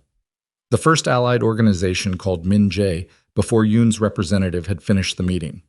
The second sent their refusal in writing within 6 hours. Both of them forwarded the meeting records. Min-Jae sat with Jae-won in the office on the 24th floor, the same conference room, the same light, the same city below, and reviewed the meeting records and said nothing for a long time. Jae-won sat across from him with his ankles crossed and his hands folded, watching his friend's face with the ease of a man who has known another man for 30 years and doesn't need to fill silences. He exposed himself, Jae-won said finally. He panicked, Min-Jae said. He thought the Tokyo failure made us look weak, and he moved too fast. He's not wrong that you had a rough week. Everyone has rough weeks. Most people's rough weeks don't involve a communications director defecting to a rival and a midnight flight back from Tokyo. Min-Jae looked at him. I'm not being critical, Jae-won said, mildly. I'm providing context. I know what you're providing, Chaewon smiled. He was quiet for a moment. Then, in the tone of a man who has been waiting for the right moment and has decided this is it, he said, "How is Amara?" Min-Jae set the meeting records down. "She's working," he said. "She's always working. That's not an answer to the question I asked." Jaewon. Min-Jae. He said the name with the gentle, immovable quality of someone who has decided to be moved by nothing. "I watched that woman keep your organization alive for 5 years. I watched you treat her like furniture for most of it. I watched you go to Tokyo and apparently cook her soup at midnight. How do you know about that?" "Hansu," Jaewon said simply. "He tells me things. He's worried about you, and I'm the person he tells when he's worried about you." He paused. "I know about the access logs. I know about the Tanaka call. I know she sat beside you on that call, and that you told Tanaka she was more than a secretary." He folded his hands. "I have been telling you that for 5 years." Min-Jae said nothing. "She submitted something to HR this morning," Chaewon said. His voice had changed. Not lighter, not heavier, just more careful. "Beck told me. He flagged it because he wasn't sure if you knew." Min-Jae looked at him. "It wasn't a resignation," Jaewon said. "It was a notice of leave, 4 weeks, starting Monday." The office was quiet. "She's entitled to it," Min-Jae said. His voice was even. "She hasn't taken leave in 2 years." "That's true." Chaewon looked at him steadily. "It's also true that she submitted it the morning after the Tanaka call. The morning after you said thank you to her like a person." He paused. "She's creating distance, Min-Jae, carefully, professionally, the way she does everything." He paused again. "She's giving you the chance to do something or to do nothing, and she's doing it in a way where if you do nothing, she can leave without it looking like she's leaving." Min-Jae looked at the meeting records on the table. He looked at the city through the glass wall. He looked at the chair where Amara usually sat during these briefings. Slightly back, slightly to the left, angled to observe without occupying the center. And the chair was empty, and the empty had a quality to it that he'd been cataloging for weeks now. "She has a dream," he said, mostly to himself. "What?" "Something she mentioned, before Tokyo. A bakery." He paused. "Her own place. Something that belongs to her." Jaewon was quiet for a moment. "And?" he said. Min-Jae picked up the meeting records. He stood. "Send the Yoon documentation to our legal contacts," he said, "the ones with the regulatory commission connections. Quietly. I want it in the right hands before the end of the week." Min-Jae. "And tell Beck the leave request is approved, full pay. And she keeps access to the corporate accounts she manages. I'm not restructuring her responsibilities while she's out. I'll absorb them myself." Chaewon looked at him for a long moment. "That's not what I was asking," he said. "I know," Min-Jae said. "I'm working on the other part." He left the room. Bob. Amara's apartment was in Yongsan, a 20-minute drive from headquarters in moderate traffic and 40 in the kind of traffic Seoul produced on a Friday evening. Min-Jae arrived at 7:15 without calling ahead, which he understood was a decision that required justification. Standing in the lobby of her building, with the specific discomfort of a man who has operated from a position of authority for so long that removing the authority and standing somewhere without, it feels structurally wrong in a way he can't entirely compensate for. He buzzed her apartment. A pause. Then her voice through the intercom, careful, slightly surprised. "Yes?" "It's Min-Jae," he said. A longer pause. "I know who it is," she said. "Your voice is distinctive." He waited. The door buzzed open. Her apartment was on the 7th floor. He took the stairs because there was a small elevator and he didn't want to arrive at her door having been compressed into a small metal box for 40 seconds. He needed the stairs. He needed the physical movement and the specific grounding of one foot in front of the other on concrete steps, because what he was about to do required more of him than anything he'd done in 20 years of running an organization. And he was aware of that, and the awareness was uncomfortable, and he was doing it anyway. She opened the door before he knocked. She'd heard him on the stairs, probably. She was perceptive about sound in a way that came from years of working in an environment where knowing who was approaching mattered. She was in weekend clothes, dark jeans, a rust-colored top, her feet bare on the hardwood floor. Her hair was down. She looked rested in the way of someone who'd slept for 11 hours and still carried the echo of it. She looked at him. He looked at her. "You're not going to invite me in?" he said. "I'm deciding," she said. But she stepped back from the door, which was answer enough. The apartment was warm and personal, in the way of someone who has lived alone long enough to have made strong decisions about their environment. There were books, a lot of them, organized by some system that wasn't alphabetical and wasn't by subject, some interior logic he'd need more time to decode. There were plants on the windowsill, 6 of them, various sizes, all of them clearly healthy. There was a small table near the kitchen with flour residue on it and 3 different stand mixer attachments that had been cleaned but not yet put away, and the apartment smelled faintly of something baked, something with butter and cardamom. He looked at the mixer attachments. "You've been baking," he said. "I bake when I need to think," she said. She sat on the couch and pulled her feet up and wrapped her arms around her knees, which was the posture of a woman in her own space on her own terms, and she watched him standing in the middle of her apartment with the composed attention of someone who has decided to let the situation reveal itself rather than direct it. He didn't sit. Not yet. "You submitted leave," he said. "I'm entitled to it." "You are. I approved it." "I know. Beck called." She paused. "You're paying me through it." "Yes." "You didn't have to do that." "I wanted to." He stood there for a moment. "I owe you more than 4 weeks of salary, Amara. That's not the point." She watched him. "Then what is the point," she said, "of coming here tonight?" He'd had the drive to figure out what he wanted to say, and he'd arrived at something, and then standing in her apartment with the flour on the table and the plants on the windowsill, and her feet bare on the floor, the thing he'd constructed dissolved into something simpler and less organized and more honest. "I've been thinking about the resignation letter," he said. "The one you didn't send." She was very still. "You wrote it because you were in pain," he said. "Pain that I caused. And then you didn't send it because you're not the kind of person who makes permanent decisions from the worst moment of a bad night. And then you stayed and you did your job and you fixed a crisis that someone else created using your name. And through all of it," he stopped. "You kept the warmth away from me. Not from the work, not from the results, just from me. And I noticed. Every day. I noticed." She uncurled slightly from the couch. Her arms came down from her knees. She didn't speak. "I told Chaewon you weren't my type," he said. 5 years of working beside you, 5 years of relying on your judgment and your instincts and your memory and your specific brand of stubborn competence.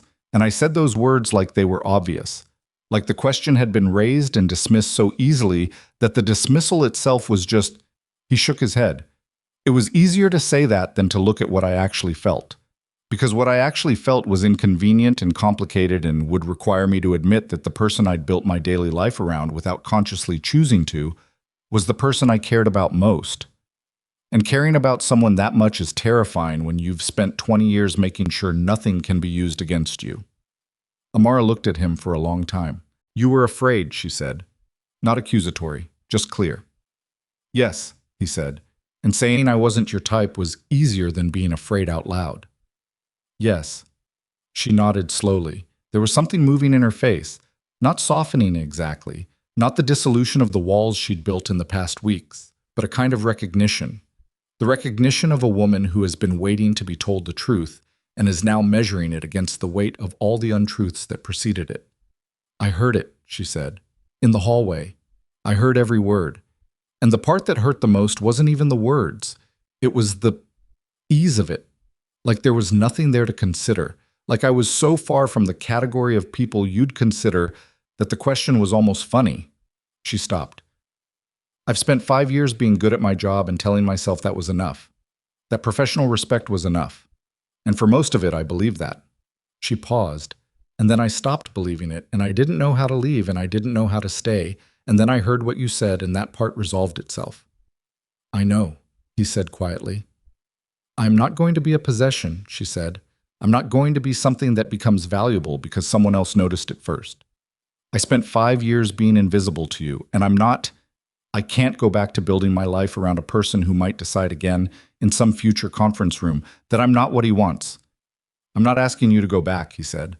"I'm not asking you to go back to what we were. That's over. That version of things doesn't exist anymore. He took a breath.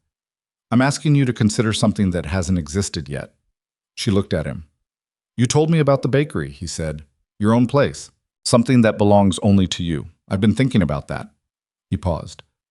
What does the space look like? In your head, when you imagine it. She blinked. Whatever she'd expected him to say, that wasn't it. What does the... Tell me, he said. She was quiet for a moment. He watched her face as she went somewhere interior, somewhere she hadn't been invited to share before, and then she said slowly, It's small. Not a franchise, not a production operation. Small. Maybe 12 tables, lots of light. I want a corner location with 2 sides of windows. She paused. Korean ingredients, but American baking. The things I learned from my grandmother in Atlanta applied to the flavors I've learned here. Doenjang caramel, perilla honey, sesame brittle. She stopped, like she'd said more than she intended to. In Seoul? He said. In Mapo, she said, near the water. I've been looking at locations for 2 years. Not seriously, just looking. He nodded. I want to help with that, he said. Not by buying it. Not by taking it over or funding it in a way that makes it mine instead of yours. I know you well enough to understand that would be worse than not helping at all. He paused. I mean, connections. Real estate contacts who know the Mapo market. Permit processes. They're slow and complicated, and I know people who know how to navigate them without shortcuts that compromise the ownership. He paused. And I mean time. Whatever time you need. To build it. To figure out what you want. To decide if there's any version of what we might be to each other that you're willing to try. Amara looked at him for a long, quiet moment. You're not making a grand gesture, she said slowly. I don't think grand gestures are what you need, he said. I think you've watched enough of those to know what they're worth. I'm trying to tell you something real. She looked at her hands. She looked at the mixer attachments on the kitchen table. She looked at the city visible through her window. Seoul at 8 in the evening, the lights beginning to assert themselves against the last of the daylight. I have the leave, she said finally. I'm going to use it. I need time that isn't structured around your schedule. Yes, he said. And I'm going to look at the Mapo locations, for real this time. Okay. And I'm not making any decisions tonight, she said, about any of it. Not the job, not the letter, not... She stopped. Not us, if that word even applies. It doesn't have to apply tonight, he said. She looked at him. Will you sit down, she said. You're making me tired, standing in the middle of my apartment like you're waiting for a verdict. He sat. He took the chair across from the couch. Not beside her, not presuming proximity, the chair that gave her the room she needed, and him the position of someone who was present without demanding. She looked at him sitting there, Kang Min-Jae, the most feared man in Seoul's criminal world, sitting in her Yongsan apartment in the chair beside her bookshelf with no bodyguards outside the door and no agenda to manage and nowhere else to be. And something happened in her face. Not quite a smile. Something quieter and more complicated than a smile. You want tea? She said. Yes, he said. She unfolded from the couch and went to the kitchen. The weeks that followed were not a transformation. They were not a montage of smooth, linear progress. They were ordinary and complicated and occasionally difficult in the specific way that real change is always difficult. Because real change happens in the unglamorous moments, the ones nobody frames, the ones that don't have music under them. Min-Jae absorbed Dae-hyun's responsibilities himself, while HR conducted the formal separation process. It was more work than he'd admitted when he'd told Amara he'd manage it, and it showed. Chaewon noticed he was sleeping less, and Han-soo noticed his temper had a shorter fuse on mornings when the overnight communications ran long. He dealt with it. He dealt with harder things. Yoon Tae-sung's regulatory problems began surfacing 3 weeks after Min-Jae sent the documentation to his contacts. A maritime licensing audit, a financial review of the Macau shell structure. Nothing that moved fast. These things never moved fast. But the machinery had been set in motion, and Yoon was old enough to understand what the sound of that machinery meant for the shape of the next few years. He withdrew his overtures to Min-Jae's allies without explanation. He restructured his maritime division. He did not approach the EC corridor again. The Tanaka corridor arrangement was documented and signed on a Thursday morning 2 weeks after Tokyo. Tanaka Hiroshi sent a personal note with the executed paperwork. A brief thing, handwritten on heavy paper, in Japanese with an English translation clipped to it. The English translation read, "Reliability is the rarest currency. We are glad to have confirmed yours." Min-Jae read it twice and then put it in the folder he kept for documents that meant something. Jaewon, who found out about the note through Han-soo as he found out about most things, said, "She got you that call." And Min-Jae said, "I know." And Jaewon said nothing else because there was nothing else required. Amara spent her 4 weeks of leave with the specific purposefulness of someone who has been given time and refuses to waste it. She contacted a real estate broker in Mappo. Not through Min-Jae, she hadn't told him she was doing it yet. She needed to do it herself first. She looked at 4 locations. 3 were wrong for reasons she could articulate clearly. Wrong light, wrong foot traffic pattern, wrong kitchen configuration for what she needed. The 4th was a corner unit on a street 2 blocks from the Han River with 2 sides of windows and a kitchen. She stood in for 45 minutes while the broker waited outside, working through the practical logistics in her head and the less practical thing in her chest that was the feeling of a door opening. She called Min-Jae from the sidewalk outside. He picked up on the second ring. "I found the space," she said. A pause on his end. A brief, careful pause. "Tell me," he said. She told him. The dimensions, the light, the river proximity, the kitchen layout. She heard him listening, not the polite listening of someone waiting for their turn to speak, but actual listening, the quality of attention she'd learned to identify after 5 years of knowing the difference. When she finished, he said, "The permit office in Mappo. There's a senior inspector named Kim Sung-bae. He used to work for the City Planning Commission, and he now consults privately. If you want, I can pass his contact to you. No obligation. He speeds up the process legitimately. He knows the requirements completely. He doesn't take shortcuts. He just knows where the actual bottlenecks are."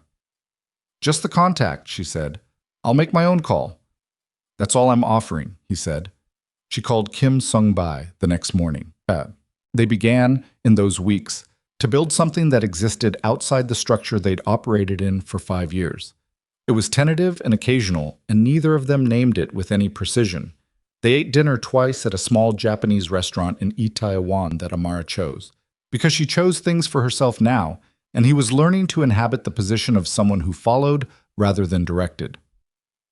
They walked along the Han River on a Sunday afternoon when it was cold enough to see their breath, and he told her about the year before the organization became an organization, when he was 22 and running things that could have gotten him killed, and she listened without performing sympathy, just the actual attention of someone who understands that people are the sum of their worst years as much as their best. She told him about Atlanta, about her grandmother's kitchen, the smell of it, the cast iron, the specific theology of Southern baking that was really about feeding people as love language when other languages were unavailable, about coming to Seoul and feeling, for the first time, simultaneously foreign and strangely at home in a city that moved the way her mind moved. Fast, layered, never quite where you expected it to be. He listened to her the way she'd always listened to him, completely. And when he did, she noticed, she always noticed, and it did something slow and irreversible to the wall she'd built. The resignation letter was still on her laptop. She didn't delete it. But 3 days before her leave ended, she opened it and read it, and then closed it without sending and made a different document instead, a revised employment terms proposal, shifting her role from executive secretary to senior organizational advisor, with a scope that was broader and more accurately reflected what she'd actually been doing for 2 years. She sent it to HR directly, CCing Min-Jae. He responded in 4 minutes.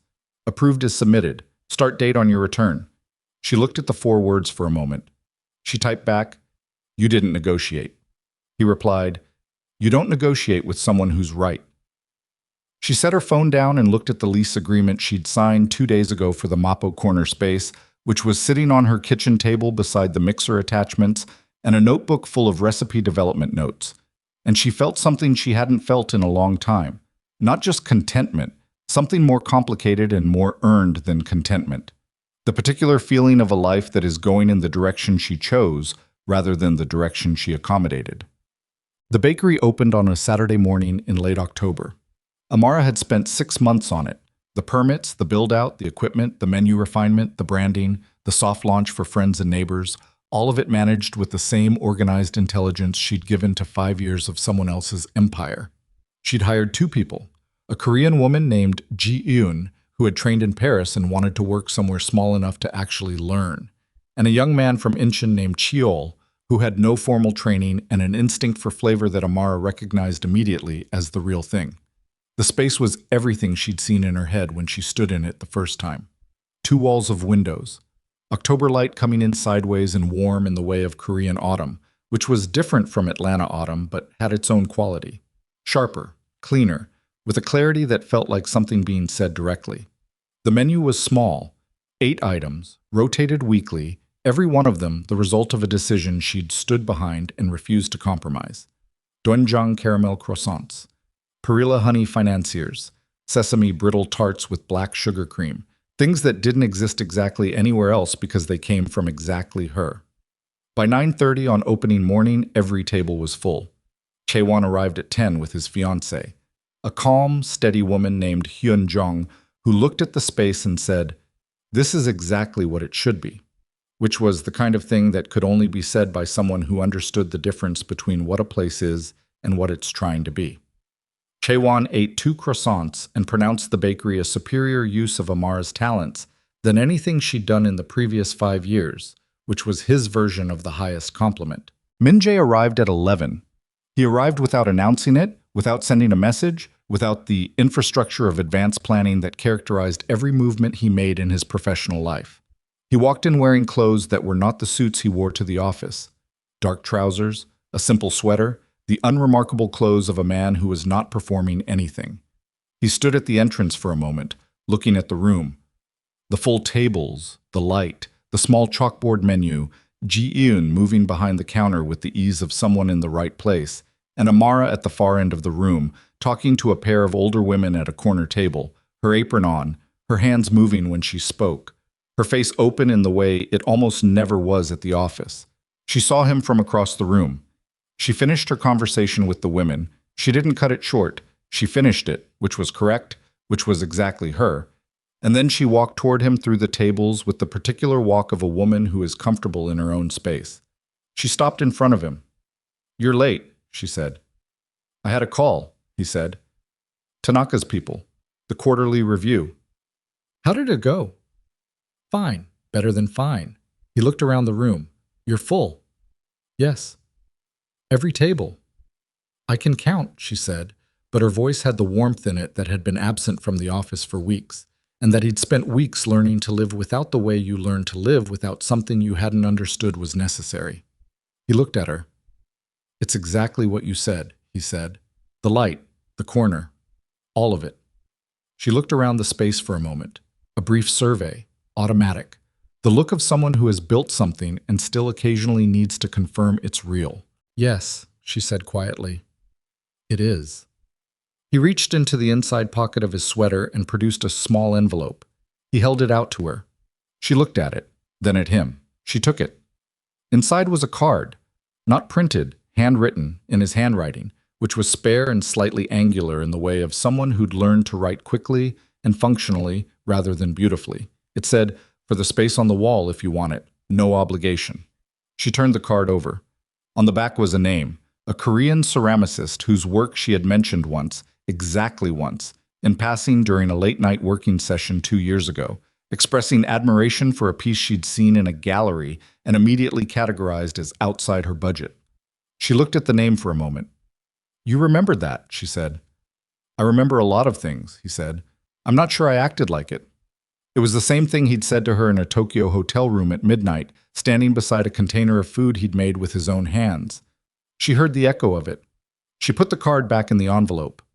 "I'll think about the wall," she said. "That's all I'm asking," he said. She looked at him standing in the middle of her bakery, in his sweater, with no guards outside and no agenda and nothing to manage. Kang Min-Jae, who had everything and had spent 20 years being certain that having everything was sufficient. And she thought about the hallway outside the conference room on a Tuesday in March, and the way those words had landed, and the version of herself that had stood against the copy machine and breathed through it and decided not to run.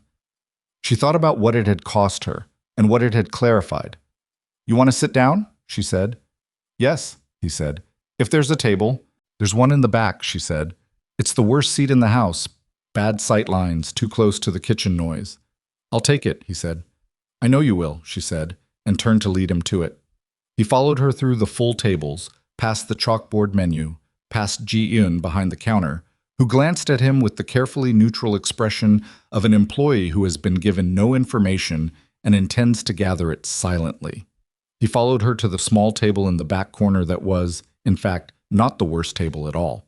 It had a clear view of the whole room, the windows, the light coming in at its October angle, and the door, which Amara had chosen for its sightlines because some habits were deeply structural, and choosing a seat near the back where you could see the whole space was one of them.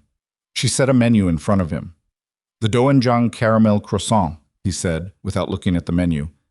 You haven't looked at the menu, she said. You told me about it, he said, 6 months ago when you were developing the recipe. You said it was the one you were most uncertain about and the one you were most determined to get right. He paused. I've been waiting to try it. Amara looked at him for a moment. A real look, the kind she didn't distribute carelessly. It took 11 tries, she said. I believe it, he said. She went back to the counter. She came back 4 minutes later with the croissant on a small plate, golden, layered, the caramel visible in the cross-section where the end had separated slightly, the fermented note of the doenjang present in the smell before the taste, the kind of complexity that announced itself before you'd even begun. He picked it up. He took a bite. He chewed slowly. He set it down. He looked at it for a moment, and then he looked at her, standing beside the table with her apron and her bare attention. It's good, he said. The way he said it was not a compliment. It was a recognition. It's genuinely... He stopped. This is something. 11 tries, she said again, but her voice had shifted into something that was almost laughter. Worth it, he said. She sat down across from him, not behind the counter, not managing the room from a professional distance, but in the chair across the small table in the back corner of the space she'd built with her own decisions and her own money and her own 11 tries. They sat together in the warm October light of a room that smelled of butter and cardamom and sesame and something that was specifically and entirely hers. And the city moved around them through the glass walls, and neither of them said anything for a moment because the moment didn't require it. Outside, Seoul continued its perpetual, layered business. The traffic, the voices, the complicated machinery of a city that never entirely slept. But in the back corner of a small bakery in Mapo, 2 blocks from the Han River, on a Saturday morning in October, the most feared man in Seoul was eating a croissant that had taken 11 tries to perfect, and the woman who had spent 5 years standing beside him was finally sitting across from him instead. And the difference between those two positions, beside and across, invisible and seen, accommodating and present, was the entire story. She watched him finish the croissant. He looked up and caught her watching. What? He said. Nothing, she said. You just... She stopped. You have caramel on your jacket. He looked down. He did. It was a very good jacket. He didn't care at all. She handed him a napkin with the practiced ease of a woman who had handed him things for 5 years. But this time she was smiling when she did it. The real smile. The one that arrived fast and left warmth behind it. And he took the napkin and he was smiling too, which was not an expression his face produced effortlessly, which was exactly why, when it arrived, it meant something. Outside, the morning continued. Inside, something was beginning that had no clean name yet but did not require one. It only required time and honesty and the willingness of 2 imperfect people to keep choosing each other past the point where choosing was comfortable. That, it turned out, was enough. It was exactly enough. And it had been there all along, waiting in the ordinary moments, in the coffee at the right temperature, in the late nights, in the documents handled with care, in the years of standing beside someone until standing became the whole story, and the whole story finally changed.